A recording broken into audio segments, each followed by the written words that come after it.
47:2.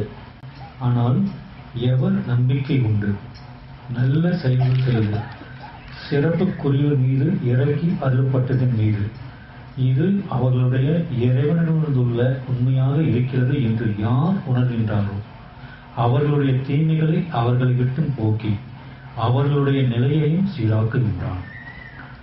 ஆனால் எவர் நம்பிக்கை கொண்டு நல்ல செயல் செய்து சிறப்புக்கு மீது இறக்கப்பட்டதன் மீது இது அவருடைய இறைவனிடமிருந்து உண்மையாக இருக்கிறது உணர்கிறார்களோ அவருடைய தீமைகளை அவர்களை விட்டு போக்கி அவர்கள் நிலைமைகளை சீராக்குகிறான். அவன் தான் சீராக்கும். அதனால சீரமைப்பவனையும் கூப்பிடணும், தூய்மைப்படுத்துவனையும் கூப்பிடணும். நம்ம தேவையில்லை அவனுடைய பண்புகள் புரியாமல் அவனை கூப்பிடக்கூடாது. இல்லை அவங்கவுங்க ஒரு சடங்காக கூப்பிடுறது கூடாது. என் நிலைமை சீரம் வேணும், என்னுடைய மனம் சீரம் வேணும், என்னுடைய உடல் சீரம் வேணும், என்னுடைய காரியங்கள்லாம் சீராக இருக்கும். இதெல்லாம் அவன் பிரார்த்தனை ஆகும்பொழுது நான் தவறிட்டு இருக்கேன் அது உணர்ந்து ஒத்துக்க ஒப்பிக்கும் பொழுது அவனுடைய மண்ணுக்கும் அவனுடைய கருணையும் அவர்கள் செய்த மிக தீயவற்றையும் விலக்கி அதோட உண்மையான வாழ்க்கை வாழ்க்கை அவனால் முடியும்.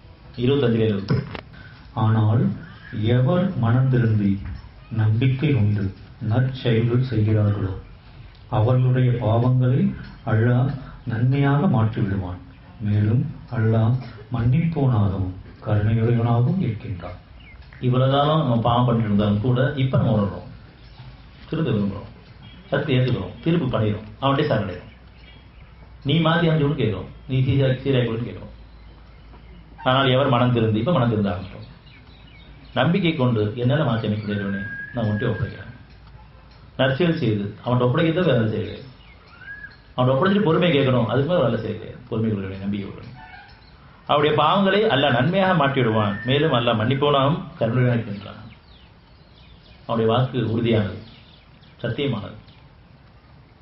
அதனால் அவன்கிட்டே ஒப்படைச்சு நம்முடைய வாழ்க்கையை சீரமைச்சு நம்முடைய மனசை தூய்மைப்படுத்தி கேட்டு நமக்கும் நம்ம குடும்ப சமுதாயத்துக்கும் பிரார்த்தனையாக்குவோம். இனி வாழக்கூடிய காலங்கள்லாம் நல்ல குணங்கள் வாழணும். அவன் கொடுக்கப்பட்ட பொருளையும் அவனாக்கப்பட்ட குணத்தையும் அவன் கொடுத்த நேரத்தையும் அவனுக்கு பொருத்தமாக செலவு பண்ண நம்ம அவனுக்கும் திரும்புவோம். நம்மையும் நம்ம குடும்பத்தையும் சமுதாயத்தையும் அவன் பொருத்தமாக வாழ வைக்க எந்த அமைப்பு படிச்சோ அந்த மாதிரி வாழ வைக்க அவனோட உதவி தேடுவோம். அவன் நமக்கு போதுமானவன்.